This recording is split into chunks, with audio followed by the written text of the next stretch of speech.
Puji nama Tuhan, Bapak Ibu Saudara yang kasih dalam Tuhan Yesus Kristus. Selamat bertemu kembali, selamat kita mendengarkan firman Tuhan. Mari kita masuk di dalam doa. Segala puji syukur kami naikkan kepadamu Tuhan, sebab Engkau ya Allah yang sangat baik bagi kami. Karena kasih dan anugerah-Mu Tuhan yang sudah memimpin kami ada sebagaimana kami ada saat ini. Terima kasih untuk pemeliharaan-Mu Tuhan. Dan saat ini Tuhan, kami akan persiapkan kehidupan kami untuk kami mendengarkan firman-Mu Tuhan. Mari Tuhan, Engkau campur tangan di dalam pemberitaan firman-Mu Tuhan, sehingga firman yang disampaikan ini benar-benar menjadi berkat bagi kami semua Tuhan. Oleh sebabnya Tuhan, urapi hamba-Mu, urapi kami semua yang mendengarkannya. Dalam nama Tuhan Yesus Kristus, kami sudah berdoa bersyukur kepada Bapa di surga. Haleluya. Amin. Bapak, Ibu, Saudara yang kekasih dalam Tuhan Yesus Kristus, saat ini atau pagi hari ini kita akan sama-sama belajar firman Tuhan yang diambil dari Yesaya 9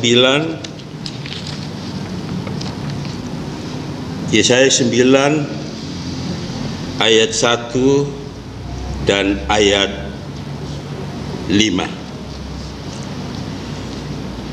Yesaya 9 ayat 1 dan ayat 5, demikian bunyi firman Allah. Bangsa yang berjalan dalam kegelapan telah melihat terang yang besar.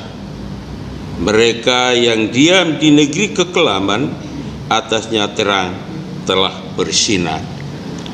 Ayat 5, sebab seorang anak telah lahir untuk kita, seorang putra telah diberikan untuk kita. Lambang pemerintahan ada di atas bahunya, dan namanya disebutkan Orang, Penasihat Ajaib, Allah yang perkasa, Bapa yang kekal, Raja Damai. Puji nama Tuhan, kita sudah baca bersama-sama firman Tuhan pada pagi hari ini yang ada kaitan eratnya dengan perayaan Natal yang kita sudah lakukan beberapa hari yang lalu. Ya. Kenapa ya kita perlu ya mengerti dan memahami firman Tuhan, ya? Karena firman Tuhan itulah pelita bagi kaki kita, terang bagi jalan kita. Nah, di sini suatu hal yang indah. Kalau kita baca di dalam Matius 1 ayat 23, Matius 1 ayat 23, di sana dikatakan sesungguhnya anak darah itu akan mengandung dan melahirkan seorang anak laki-laki yang diberi nama Immanuel. Artinya Allah menyertai kita, ya. Suatu hal yang spektakuler, ya, bagi orang-orang yang percaya, ya. Kalau nubuatan dari Nabi Yesaya ini tentang kelahiran Tuhan, yang lebih daripada itu lagi sudah diberikan nama, julukan atau predikat kepada putra yang akan dilahirkan nanti sesuai dengan nubuatan daripada Yesaya, yaitu ya penasihat ajaib,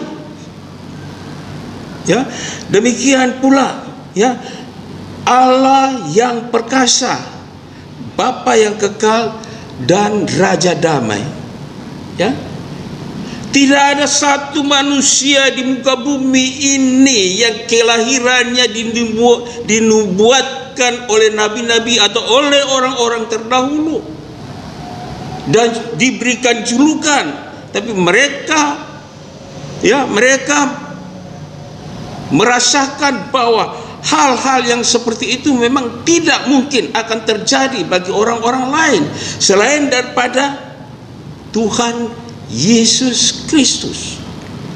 Dia seorang raja, ya, tapi dia datang ke dunia ini lahir di kandang, ya, yang sebenarnya namanya raja atau anak pangeran, pangeran, ya, itu harus lahirnya di tempat yang mewah, di istana. Tapi ini lahir di kandang, padahal ini adalah raja, bahkan raja di atas segala raja. Seperti yang dia katakan di dalam Yesaya 9 tadi ayat 5 itu, raja damai. Ya. Jadi tidak ada seorang manusia, siapapun dia, latar belakang apapun dia, orang kaya, orang miskin, sehebat apapun dia, ya, tidak akan dinubuatkan oleh siapapun bahwa dia akan lahir pada waktu yang ditentukan. Hanya Tuhan Yesus Kristus sebelum lahir sudah dinubuatkan. Ya. Jadi tidak heran. Dan seperti yang kita sudah baca tadi di dalam Matius 1 ayat 23, selain daripada apa yang sudah dijuluki oleh Nabi Yesaya, ya, dia lahir dan diberi nama Immanuel. Ya, Immanuel berarti Allah menyertai kita. Tanggung jawab yang luar biasa diberikan kepada putra yang tunggal ini untuk menyertai setiap umatnya, setiap orang yang ada di muka bumi ini. Ya, jadi diberikan tanggung jawab. Selain diberikan predikat yang sudah disampaikan oleh Nabi Yesaya lewat nubuatannya, dia juga, ya, diberikan kepercayaan sebagai Immanuel, sebagai orang yang percaya untuk menyertai umat manusia.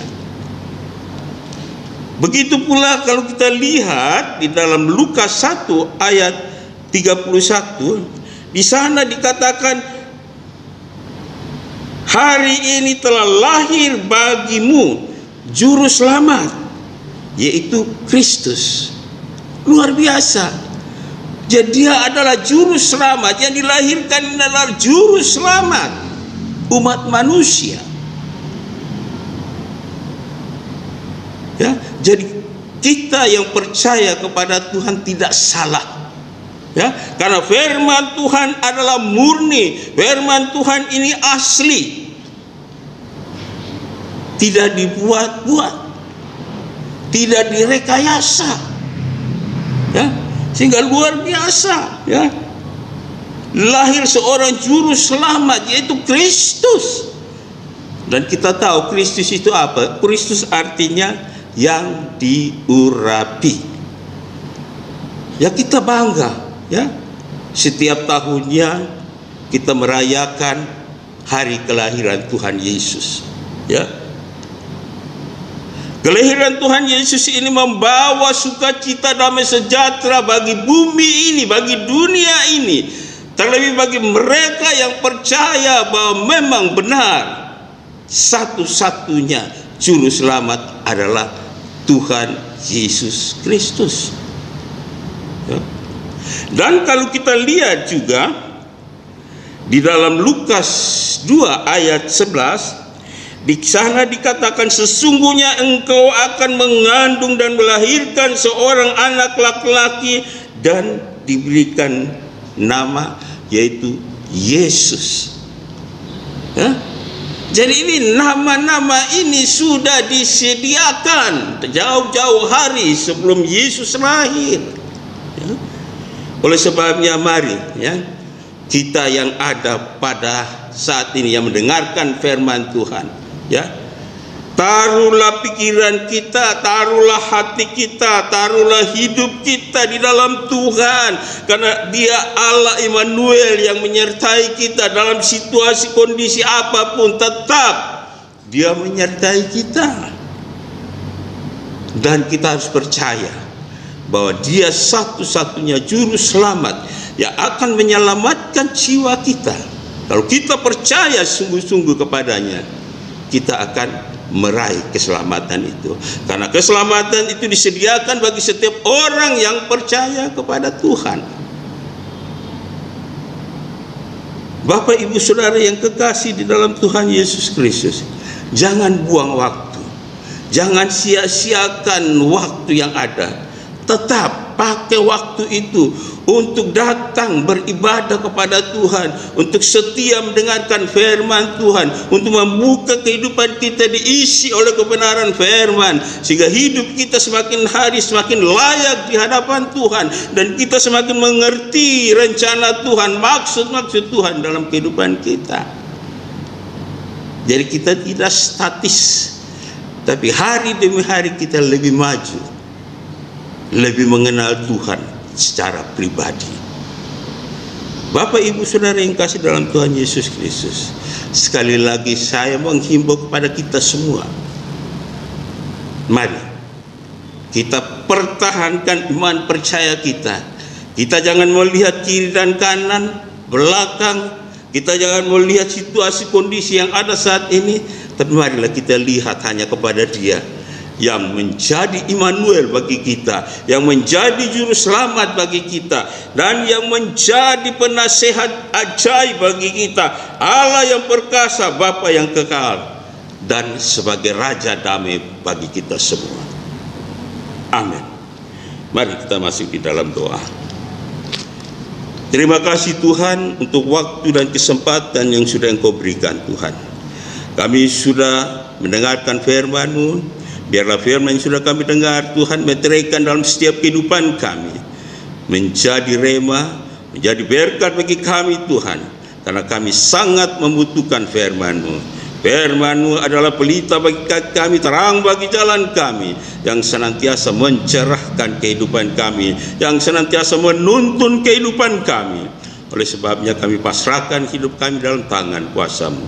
Terima kasih banyak Tuhan Yesus. Hari ini kami mau berjalan bersama dengan Engkau Tuhan. Tuntun kami, bimbing kami, pegang tangan kami Tuhan. Terima kasih banyak Tuhan. Terpujilah Engkau saat ini sampai selama-lamanya. Ampuni setiap kesalahan pelanggaran kami, hanya di dalam nama Yesus Tuhan dan Juru Selamat kami. Kami sudah berdoa bersyukur kepada Bapa di surga. Haleluya. Amin. Puji nama Tuhan. Tuhan memberkati kita semua.